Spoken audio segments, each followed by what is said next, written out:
नमस्कार साथियों, आप सभी का स्वागत है हमारे यूट्यूब चैनल अवबोध पर। आज एक बार फिर मैं आप सभी के बीच में हाजिर हुआ हूँ विद्या संबल योजना को लेकर। आज हम बात करेंगे विद्या संबल योजना के तहत जो गेस्ट फैकल्टी के रूप में विद्यालयों में अध्यापक, व्याख्याता वगैरह और प्रयोगशाला सहायक और शारीरिक शिक्षक की जो पदों की जो भर्ती की जानी है, उस भर्ती से संबंधित समस्त जानकारी बेरोजगार अभ्यर्थी जो हैं उनके लिए एक बहुत ही बड़ी खुशखबरी है, जिसके तहत उनकी कुछ समय के लिए जो बेरोजगारी है उसको दूर किया जाएगा, आर्थिक उन्हें संबल मिलेगा और जो विद्यालयों में जो विभिन्न प्रकार के कर्मचारियों की जो कमी है, अनुपलब्धता को भी दूर किया जा सकेगा, जिससे कि विद्यालय भी जो शैक्षिक गतिविधियां हैं विद्यालय की वो भी सुदृढ़ होगी। तो आज हम बात करते हैं कि विद्या संबल योजना में किस प्रकार से आप आवेदन कर सकते हैं और किस प्रकार से क्या कुछ होने वाला है। पूरी प्रक्रिया जो है, पूरी जो ये विद्या संबल योजना है, वो आज हम आपके सामने पूरा डिटेल से बताएंगे, स्टेप बाय स्टेप किस प्रकार से आपको आवेदन करना है और किस प्रकार से कौन कौन से दस्तावेज लगाने हैं और क्या प्रक्रिया रहेगी। तो इससे पहले कि मैं आगे बढ़ूँ, आप सभी से मेरा निवेदन है कि अभी तक अगर आपने हमारा यूट्यूब चैनल सब्सक्राइब नहीं किया तो सबसे पहले जाकर हमारे यूट्यूब चैनल को सब्सक्राइब करें, जिससे आपको इसी तरह की जो महत्वपूर्ण जानकारियाँ हैं हमारे यूट्यूब चैनल के माध्यम से आपको सबसे पहले अवेलेबल रहेगी। जो भी बेरोजगार अभ्यर्थी विभिन्न विभिन्न भर्ती प्रतियोगिता परीक्षाओं की तैयारी कर रहे हैं, उनके लिए एक सुनहरा मौका है, जिसके लिए वो अपनी आर्थिक रूप से अपनी और अपने परिवार की मदद कर सकते हैं और साथ में अपनी जो पढ़ाई को भी जारी कर सकते हैं। तो सबसे पहले हम बात करते हैं, जिन्होंने हमारे चैनल को सब्सक्राइब नहीं किया तो वो सबसे पहले जाकर चैनल को सब्सक्राइब करें। और अब बात करते हैं हम आगे विद्या संबल योजना के लिए लगाए जाने वाले पद एवं योग्यताएँ। तो पद एवं योग्यताएँ मैं आपको बता देता हूँ कि किस प्रकार से कौन कौन से पद रहने वाले हैं। एक तो ये 17 अक्टूबर को हमारा ये नोटिफिकेशन जारी हुआ था और इस जो योजना का नाम है विद्या संबल योजना, जिसके तहत गेस्ट फैकल्टी लगाई जाएगी। और वो कौन कौन से पद है जिन पर गेस्ट फैकल्टी को लगाया जाएगा, वो बात करते हैं हम। सबसे पहले व्याख्याता, विभिन्न विषय व्याख्याता मतलब लेक्चरर जो होता है, स्कूल लेक्चरर की बात हो रही है। वे जो विभिन्न विषयों से जिन विषयों के पद विद्यालयों में रिक्त होंगे, उन पर आपको व्याख्याता के रूप में, गेस्ट फैकल्टी के रूप में लिया जाएगा। उसके बाद आती है वरिष्ठ अध्यापक। वरिष्ठ अध्यापक जो होते हैं, सेकंड ग्रेड टीचर जो होते हैं, सेकंड ग्रेड टीचर के समकक्ष जो पद रिक्त हैं, उन पर आपको लिया जाएगा विभिन्न विषय के। व्याख्याता की योग्यता की बात कर लें तो उस जिस विषय में आपके पास पीजी किया हुआ है वो विषय और बीएड जो होनी चाहिए आपके पास में, जिससे कि आपको उस विषय से संबंधित आप आवेदन कर सकते हैं। तो और वरिष्ठ अध्यापक के लिए भी जिस विषय में आपने ये बीएड और स्नातक कर रखी हो, ये 2 चीज़ें होनी चाहिए वरिष्ठ अध्यापक के लिए। अध्यापक लेवल 2 के लिए आपके पास बीएड और स्नातक जिस विषय से संबंधित हो, लेवल 2 के अंदर जिस विषय से संबंधित हो उसके अंदर, और लेवल 1 के अंदर आपके पास बीएसटीसी वगैरह वो होनी चाहिए। और प्रयोगशाला सहायक की बात करें तो प्रयोगशाला सहायक के लिए आपके पास जो आपका 12th के अंदर 10+2 के अंदर आपके पास साइंस विषय होना चाहिए, विज्ञान वर्ग विज्ञान के लिए। और होम साइंस जो है, गृह विज्ञान के लिए होम साइंस होनी चाहिए। और ज्योग्राफी के लिए जो ज्योग्राफी के प्रयोगशाला सहायक हैं जहाँ पर पद रिक्त हैं, उनके लिए ज्योग्राफी से संबंधित उनके पास 12th के अंदर सब्जेक्ट होना चाहिए। शारीरिक शिक्षा शिक्षक के लिए पीटीआई के लिए जो बीपीएड वगैरह, सीपीएड वगैरह, ये जो हैं इनके खेल से संबंधित जो इनकी डिग्री प्रमाण पत्र हैं वो होने चाहिए शारीरिक शिक्षा शिक्षक के लिए। अब बात करते हैं इन सभी विषयों से, मतलब इन सभी पदों से संबंधित योग्यता रखने वाले अभ्यर्थी जो इसके लिए आवेदन कर सकते हैं, उनके लिए एक बहुत ही बड़ी खुशखबरी है ये, और बहुत ही बड़ा सुनहरा मौका भी है। अब हम बात करते हैं कि भाई क्या क्या इसमें जो महत्वपूर्ण शर्तें वगैरह, नियम वगैरह रहने वाली हैं। तो गेस्ट फैकल्टी के हेतु न्यूनतम आयु आवेदित पद से संबंधित सेवा नियमों में वर्णित प्रावधान के अनुसार है कि वो 18 वर्ष और 40 वर्ष के समथिंग जो न्यूनतम आयु का क्राइटेरिया रहने वाला है। विद्या संबल योजना के तहत गेस्ट फैकल्टी के रूप में सेवानिवृत्त और निजी अभ्यर्थी लगाए जाएंगे। आप सेवानिवृत्त जो है, रिटायर्ड हो चुके हैं, रिटायर्ड पर्सन भी इसमें आवेदन कर सकते हैं। और निजी अभ्यर्थी मतलब कोई भी जो उस पद से संबंधित योग्यता रखता है वो यहाँ पर आवेदन कर सकता है। इसमें किसी भी प्रकार की कोई रोक टोक नहीं है। कोई भी बेरोजगार अभ्यर्थी जो उस पद से संबंधित योग्यता, जिनके पास शैक्षिक एवं प्रशैक्षिक योग्यता है, वो वहाँ पे आवेदन कर सकता है। खास तौर पर जो बीएड के अभ्यर्थी है, जिन्होंने बीएड कर रखी है, उनके लिए एक बहुत ही सुनहरा मौका है। और साइंस के जो 12वीं कक्षा से साइंस से पास किए हुए अभ्यर्थियों के लिए भी अच्छा मौका है। और पीटीआई से संबंधित अभ्यर्थी जिनका पीटीआई भर्ती में चयन नहीं हुआ, उनके लिए भी एक सुनहरा मौका है। तो बात करते हैं कि सेवानिवृत्त शिक्षक गेस्ट फैकल्टी के रूप में लगाए जाने हेतु पात्र तो होंगे। जो सेवानिवृत्त शिक्षक होंगे वो भी इसमें पात्र होंगे, बशर्ते उसके आवेदित पद की न्यूनतम वांछित योग्यता अर्जित की हुई हो। उनके पास वो योग्यता होनी चाहिए जिस पद के लिए वो आवेदन कर रहे हैं। अध्यापक लेवल 1 और अध्यापक लेवल 2 पदों के लिए सेवानिवृत्त शिक्षकों हेतु रीट परीक्षा उत्तीर्ण की बाध्यता नहीं है। जो सेवानिवृत्त शिक्षक है उनके लिए लेवल 2 लेवल 1 के लिए जो टेट की परीक्षा उत्तीर्णता की बाध्यता नहीं है। सेवानिवृत्त शिक्षक अधिकतम 65 वर्ष की आयु तक ही गेस्ट फैकल्टी के रूप में कार्य करने हेतु पात्र होंगे। सेवानिवृत्त जो शिक्षक है वो अधिकतम 65 वर्ष की आयु तक ही गेस्ट फैकल्टी के रूप में कार्य करने हेतु पात्र होंगे। भाषा विषयों को छोड़कर शेष विषयों के लिए अंग्रेजी माध्यम विद्यालय में अंग्रेजी माध्यम कक्षाओं के लिए गेस्ट फैकल्टी के रूप में लगाए जाने तो संबंधित पद एवं विषय के लिए संबंधित सेवा नियमों में प्रावधानित न्यूनतम शैक्षणिक वांछित अर्हता अंग्रेजी माध्यम में अर्जित की जानी अनिवार्य होगी। जो अंग्रेजी माध्यम के विद्यालय हैं उनके अंदर भाषा विषयों को छोड़कर बाकी सभी विषयों के लिए अंग्रेजी माध्यम का होना आवश्यक है। ये तो नोट दी गई थी। अब रिक्तियों की बात करें तो रिक्तियाँ जो हैं विद्या संबल योजना के अंतर्गत गेस्ट फैकल्टी के रूप में विद्यालयों में स्वीकृत किंतु स्पष्ट रिक्त पद पर ही लगाया जाएगा। जो स्वीकृत होंगे लेकिन स्पष्ट रूप से जो रिक्त पद होगा उसी पर लगाया जाएगा। कई जो विद्यालयों के अंदर है एक्स्ट्रा भी शिक्षक लगे हुए होते हैं और कईयों का जो शिक्षकों का वेतन इस स्कूल से बन रहा होता है और पोस्टेड कहीं दूसरी जगह पे होते हैं तो उन पदों को स्पष्ट रिक्त नहीं माना जाएगा और उन पर भर्ती नहीं की जाएगी। जो केवल स्पष्ट रिक्त पद होंगे उन्हीं पर ही भर्ती की जाएगी। अंग्रेजी माध्यम विद्यालय में अंग्रेजी माध्यम कक्षाओं के लिए भाषा विषयों के अतिरिक्त विषयों के पदों पर विद्या विभाग में पहले से कार्यरत शिक्षकों को साक्षात्कार प्रक्रिया से प्रथमतः लगाया जाएगा। जो इंग्लिश मीडियम की स्कूल है, जो महात्मा गांधी जो इंग्लिश मीडियम के स्कूल है वहाँ पर सबसे पहले जो पूर्व में कार्यरत शिक्षक हैं उनको ही लगाया जाएगा प्राथमिकता से। उसके बाद भी अगर रिक्त रहते हैं तो गेस्ट फैकल्टी के रूप में लगाए जाने का प्रावधान किया गया है। रिक्तियों का प्रकाशन, जो रिक्तियों का प्रकाशन है मुख्य रूप से आपके ये दे रखा है विद्यालयवार स्पष्ट रिक्तियों का अवलोकन संबंधित विद्यालय और पीओ विद्यालय के नोटिस बोर्ड पर। आपकी जो गांव के अंदर स्कूल है या जिस स्कूल में आपको आवेदन करना है उस स्कूल के नोटिस बोर्ड पर, ग्राम के सार्वजनिक स्थान, जिला शिक्षा अधिकारी मुख्यालय, माध्यमिक और प्रारंभिक शिक्षा कार्यालय तथा विभागीय वेबसाइट जो दे रखी है education.rajasthan.gov.in पर किया जाएगा। मतलब रिक्तियों का प्रकाशन यहाँ पर होगा।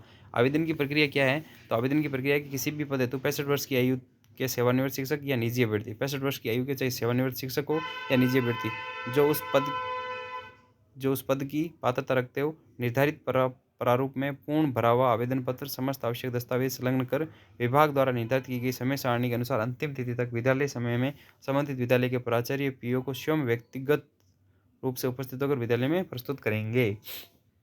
तो आवेदन आपको जिस विद्यालय में आपको आवेदन करना है वहाँ उस विद्यालय में आपको पूरा आवेदन भर के लेके जाना है, सभी दो दस्तावेज लेके जाना है और विद्यालय समय में जो तिथि दे रखी है अंतिम तिथि उससे पूर्व आपको विद्यालय समय में जाकर वहाँ पर जमा करवाना है। वरीयता का निर्धारण जो है कुछ इस प्रकार से किया जाएगा। विद्या संबल योजना के तहत गेस्ट फैकल्टी लगाए जाने हेतु प्राप्त आवेदन पत्रों की जाँच के उपरांत विद्यालयवार प्रकाशित किए गए रिक्त पदों हेतु पद एवं विषयवार वरीयता सूची का प्रकाशन संबंधित प्राचार्य पीओ द्वारा किया जाएगा। जब आवेदन पत्र किए जाएंगे उनकी जाँच होगी। जाँच के बाद में जो भी पात्र पाए जाएंगे उनकी एक सूची बनाकर विषयवार और पद एवं विषयवार वरीयता सूची प्रकाशित की जाएगी पीओ द्वारा और प्राचार्य द्वारा। वरीयता सूची पद की वांछित न्यूनतम शैक्षणिक योग्यता के प्राप्तांकों का 75% और प्रशैक्षणिक योग्यता के प्राप्तांकों का 25% अंक बार जोड़कर किया जाएगा। अब वरीयता सूची का निर्धारण किस प्रकार से होगा तो मैं बता देता हूँ कि शैक्षणिक योग्यता जो आपकी शैक्षणिक जो है यानी स्नातक है तो स्नातक, और अगर आपने अधिस्नातक कर रखा तो अधिस्नातक, इनके मार्क्स प्लस इनके तो होंगे प्राप्तांकों की क्या करेंगे 75%, स्नातक और अधिस्नातक के 75%, और प्रशैक्षणिक योग्यता जो है आपकी बीएड हो गई या शिक्षा शास्त्र में जैसे बीएसटीसी हो गई, जो भी आपकी डिग्री है उसके प्राप्तांकों का 25% अंक बार जोड़कर किया जाएगा। समान अंक होने की स्थिति में अधिक आयु के अभ्यर्थी को वरीयता में कम आयु के अभ्यर्थी से ऊपर रखा जाएगा। अगर अंक समान मिल रहे दोनों अभ्यर्थियों को प्राप्तांकों का जोड़ने के बाद में जो वरीयता सूची में अगर अंक उनको बराबर मिल रहे हैं तो अधिक उम्र के अभ्यर्थी को अधिक वरीयता दी जाएगी। गेस्ट फैकल्टी चयन है तो किसी भी स्तर पर साक्षात्कार नहीं लिया जाएगा। साक्षात्कार इंटरव्यू किसी प्रकार का इंटरव्यू नहीं होगा। परिवेदना प्रस्तुत करना, परिवेदना का कार्य है कि अगर आपको चयन किया जाता है या चयन नहीं होता है या कुछ और विषय अगर आपको प्रॉब्लम हो समस्या हो तो उसके लिए आप परिवेदना प्रस्तुत कर सकते हो। पात्रता और वरीयता के संबंध में अगर किसी भी तरह की कोई परिवेदना है तो आपको जिला स्तर पर परिवेदना समिति बनाई जाएगी। उसको 7 दिवस के अंदर जिले के मुख्य जिला शिक्षा अधिकारी कार्यालय में 7 दिवस के अंदर आपको प्रस्तुत करनी होगी। और ये जो कार्यकारिणी जो बनाई जाएगी वो कार्यकारिणी कुछ इस प्रकार से रहेगी। समिति जो रहेगी उसके अध्यक्ष रहेंगे मुख्य जिला शिक्षा अधिकारी मुख्यालय माध्यमिक, जिला शिक्षा अधिकारी मुख्यालय प्रारंभिक और संबंधित ब्लॉक का मुख्य ब्लॉक शिक्षा अधिकारी की इनकी समिति बैठेगी और ये समिति जो है वो परियोजनाओं का निस्तारण करेगी। विद्या संबल योजना के तहत मानदेय। अब सबसे ज़रूरी चीज़ जो है सभी बेरोजगार अभ्यर्थियों के लिए वो है सबसे ज़रूरी मानदेय। तो सबसे पहले हम करते हैं मानदेय पे बात। मानदेय अगर गेस्ट फैकल्टी की पदवार प्रति घंटा 60 मिनट के अनुसार इनका मानदेय तय किया मतलब होवर बेसिस यानी प्रति घंटा के रूप में इनका जो है वेतन तय किया गया है। वो कुछ इस प्रकार से जैसे अध्यापक है लेवल 1 और लेवल 2 के जो अध्यापक है, 3rd ग्रेड टीचर के बराबर जो रहेंगे वो कक्षा 1 से 8 तक जो अध्ययन अध्यापन कराएंगे उनका 300 रुपये प्रति घंटा के रूप से मानदेय होगा और अधिकतम 21,000 रुपये उनको मिलेंगे। और वरिष्ठ अध्यापक जो हैं उनका 9 से 10 कक्षा 9 से 10 तक उनको अध्यापन करवाना है। 350 रुपये प्रति घंटा की दर से उनको 25,000 रुपये अधिकतम वरिष्ठ अध्यापक को दिए जाएंगे। प्राध्यापक जो बोलते हैं, जिनको स्कूल लेक्चरर बोलते हैं, कक्षा 11 से 12, वो उनके 400 रुपये प्रति घंटे की दर से मानदेय मिलेगा। 30,000 रुपये प्रति महीना दिया जाएगा। प्रयोगशाला सहायक, उनको कक्षा से कोई लेना देना नहीं होता, उनका काम होता है प्रयोगशाला में लैब कार्य से संबंधित, और उनको 300 रुपये प्रति घंटा की दर से मानदेय मिलेगा और 21,000 रुपये अधिकतम मानदेय दिया जाएगा। शारीरिक शिक्षक के लिए भी वही 300 रुपये प्रति घंटा की दर से मानदेय होगा और अधिकतम 21,000 रुपये दिया जाएगा। तो जो अध्यापक 3rd grade level 1 and level 2 है, प्रयोगशाला सहायक और शारीरिक शिक्षक जो हैं, इन सभी का मानदेय जो 21,000 अधिकतम है और 300 रुपये प्रति घंटे की दर से हैं। और वरिष्ठ अध्यापक जो 2nd ग्रेड टीचर के समकक्ष जो लगने वाले हैं, उनके 350 रुपये प्रति घंटा, 25,000 मैक्सिमम। और जो स्कूल लेक्चरर जो लेक्चरर के समकक्ष लगेंगे, उनको 400 रुपये प्रति घंटे की दर से 30,000 रुपये प्रति महीना, अधिकतम 30,000 रुपये दिए जाएंगे। अब अन्य शर्तों पे बात करते हैं। तो अन्य शर्तें जो हैं वो चयनित अभ्यर्थी को गेस्ट फैकल्टी के पद पर लगाए जाने हेतु दिए गए प्रस्ताव पर 7 दिवस में सहमति प्रदान करनी होगी तथा प्राचार्य पीओ द्वारा नियत किए गए दिनांक और समय पर वे कार्य करने उपस्थित होंगे। यदि किसी अभ्यर्थी का चयन हो जाता है तो उसको जो प्रस्ताव दिया गया है उसमें 7 दिवस में सहमति देनी होगी और प्राचार्य और पीओ द्वारा नियत किए गए समय और दिनांक पर उसको कार्य पर उपस्थित होना होगा। निर्धारित अंतिम तिथि तक सहमति नहीं दिए जाने पर वरीयता सूची के अग्रिम क्रमांक के अभ्यर्थी को गेस्ट फैकल्टी के रूप में लगाया जाएगा। यदि आप उन 7 दिनों में अगर आप अंतिम तिथि तक अगर आप सहमति नहीं देते हो तो आपसे जस्ट नीचे वाले वरीयता क्रमांक के अभ्यर्थी को गेस्ट फैकल्टी के रूप में लगाया जा सकेगा। गेस्ट फैकल्टी के रूप में सत्रांत अथवा नियमित प्रक्रिया से पद भरे जाने तक जो भी पहले हो तक के लिए पूर्णतः अस्थायी तौर पर लगाया जाएगा, या तो सत्र के अंत तक या फिर नियमित प्रक्रिया से पद भरे जाने तक जो भी पहले हो, इन दोनों में से जो भी पहले हो तक के लिए पूर्णतः अस्थायी रूप से लगाया जाएगा। कोई स्थायी नहीं है, पूर्णतः अस्थायी है, कभी भी आपको यहाँ से हटाया जा सकता है। गेस्ट फैकल्टी के रूप में लगाए निजी अभ्यर्थियों सेवानिवृत्त शिक्षकों को उन्हीं दिशा निर्देशों के अधीन रखा जाएगा जो वित्त विभाग के परिपत्र 30 मार्च 2021 में वर्णित है। गेस्ट फैकल्टी के कार्य का नियमित अवलोकन प्राचार्य पीओ द्वारा किया जाएगा। निम्न कार्यकुशलता दुराचरण अनियमितता या कार्य से अनुपस्थिति की दशा में प्राचार्य पीओ द्वारा बिना कारण बताए गेस्ट फैकल्टी के रूप में विमुक्त कर दिया जाएगा। टाइम टेबल की बात करते हैं तो कुछ इस प्रकार से टाइम टेबल रहने वाला है जो अभ्यर्थियों के लिए जरूरी है। बेरोजगार अभ्यर्थी विशेष रूप से ध्यान रखें क्या टाइम टेबल रहने वाला। 1 नवंबर 2022 तक विज्ञप्ति और रिक्तियों को प्रकाशन करना है सभी को, और 2 नवंबर 2022 से 4 नवंबर 2022 तक आवेदन की तिथि रहेगी। विद्यालय समय में आपको ये आवेदन करनी है। 5 नवंबर को प्राप्त आवेदनों की सूची प्रकाशित करना है स्कूल स्तर पर, और 7 नवंबर को पात्रता की जांच करना है, वरीयता सूची बनाना है और जो अस्थायी सूची बनाना है और जारी करना है 7 नवंबर को। 9 नवंबर को आपत्तियां मांगनी है, जो आपत्तियां आएंगी उनको 9 नवंबर को मांगना है, और 10 नवंबर को अंतिम वरीयता सूची बनानी है, स्थायी अंतिम वरीयता सूची जो स्थायी होगी वो बनानी है, जो आपत्तियां आएंगी उन आपत्तियों का निस्तारण करते हुए, और दिनांक 11 नवंबर को मूल दस्तावेजों की जाँच करनी है। इस प्रकार से ये टाइम टेबल रहने वाला है। 11 नवंबर, फिर 12 नवंबर को आदेश जारी करने हैं और 19 नवंबर को कार्यग्रहण की अंतिम तिथि होगी। 7 दिवस, 12 नवंबर को आदेश जारी हो जाएंगे, जो ज्वाइनिंग के उनके कार्यग्रहण के जो आदेश हैं, चयन के आदेश जारी हो जाएंगे, और 19 नवंबर जो कार्यग्रहण की अंतिम तिथि रहने वाली, मतलब 7 दिवस के अंदर अंदर उनको कार्यग्रहण करना है। ये इस प्रकार से कुछ आपका समय सारणी रहने वाली विद्या संबल योजना के तहत किस प्रकार से आपको आवेदन करना है, क्या क्या जो शर्तें हैं, क्या क्या नियम है, क्या मानदेय हैं, वो सभी इसमें हमने बता दिए हैं। अब हम बात करते हैं इसके आगे जो आपके आवेदन पत्र का प्रारूप वगैरह है, किस प्रकार से आपका आवेदन पत्र का प्रारूप रहेगा। ये आप देख सकते हैं आपका आवेदन का जो प्रारूप है कुछ इस प्रकार से रहने वाला है। यहाँ फोटो लगेगी, आवेदक का नाम हो जाएगा, पिता का नाम, आवेदित विद्यालय का नाम, आवेदित पद का नाम हो जाएगा, आवेदन प्रस्तुत करने की तिथि हो जाएगी, जन्म तिथि हो जाएगी, माध्यमिक के अंदर आपके क्या प्रतिशत वगैरह रहे, कौन से वर्ष में किया, वो संलग्न संख्या हो जाएगी। उसी के अनुसार आपको संलग्न संख्या के अनुसार ही आपको दस्तावेज लगाने हैं। उच्च माध्यमिक, स्नातक और अधिस्नातक, बीएड और समकक्ष है या डीएलएड या समकक्ष कर रखी हो तो उसके भी प्रतिशत आपको, और इसी क्रम में आपको संलग्न करना है। जिस क्रम से इसमें यहाँ पर योग्यता दी गई है उसी क्रम में आपको वो संलग्न करना है। वैद्य पात्रता परीक्षा आवश्यकता अनुसार रीट है वो उत्तीर्णता वगैरह वर्ष वगैरह वो यहाँ पे डालना है। निवास का पता जो है स्थायी और वर्तमान पता, स्थायी कौन सा पता है और वर्तमान कौन सा पता है। मोबाइल नंबर यहाँ हो जाएगा, जाति वर्ग और उसका प्रमाण पत्र भी आपको संलग्न करना है 8 नंबर पे। अन्य विकलांग अगर कोई है उसके पास अगर कोई सर्टिफिकेट है, जैसे परित्यक्ता है, विधवा है, भूतपूर्व सैनिक वगैरह, स्पोर्ट्स पर्सन वगैरह, तो उसका भी आपको एक दस्तावेज साथ में संलग्न करना। मूल निवास प्रमाण पत्र, चरित्र प्रमाण पत्र 2 राजपत्रित अधिकारियों द्वारा प्रदत्त। चरित्र प्रमाण पत्र आपको गजेटेड ऑफिसर से बनवाने 2, जिसका फॉर्मेट आपको हमारे टेलीग्राम चैनल पर मिल जाएगा। टेलीग्राम चैनल का लिंक जो डिस्क्रिप्शन में दिया हुआ है उसको ज्वाइन कर लें, वहाँ पे भी बहुत सारी महत्वपूर्ण जानकारियाँ हैं जो जो जिनके ऊपर वीडियो नहीं बनाया जा सकता वो वहाँ पर दी जाती है, आप उसको ज्वाइन कर ले और वहीं पर आपको चरित्र प्रमाण पत्र का जो है फॉर्मेट मिल जाएगा। वो फॉर्मेट 2 प्रिंट निकलवा के राजपत्रित अधिकारी द्वारा साइन करवा के उनको तैयार करना है। आवेदन पत्र के साथ संलग्नों की सूची संलग्न संख्या 1 से लगाकर 12 तक स्व प्रमाणित छाया प्रतियां व शपथ पत्र तथा अन्य जो आवेदन करता देना चाहिए वो दे सकता है। इनके साथ और कोई भी दस्तावेज देना चाहिए वो तो देना ही है। इनके अलावा 1 से 12 तक जो ये संलग्न संख्या है 1 से 12 तक, इन सभी की स्व प्रमाणित मतलब सेल्फ अटेस्टेड आपको फोटोकॉपीज लगानी है। और शपथ पत्र जो है, शपथ पत्र इसमें नीचे दिया हुआ है, ये इस प्रकार शपथ पत्र रहेगा जिसमें आपको मेंशन करना है। ये आप शपथ पत्र में पीडीएफ जो है आपकी इस पूरी विद्या संबल योजना से संबंधित पीडीएफ जो हमारे टेलीग्राम चैनल पर अवेलेबल है, वहाँ से डाउनलोड करके आप एक बार देख लें ज़रूर। ये इस प्रकार से दे रखी है, सहमति देनी है और ये शपथ पत्र आपको साथ में देना है। ये इस प्रकार से रहेगा शपथ पत्र, ये शपथ पत्र आपको साथ में देना है। आपके चयन के उपरांत आपको इस प्रकार से प्राचार्य या जो पीओ है या विद्यालय के जो प्रिंसिपल है उनके द्वारा आपको ये इस प्रकार से संस्था प्रधान द्वारा आपको ये पत्र दिया जाएगा जिसमें ये इस प्रकार से लिखा रहेगा।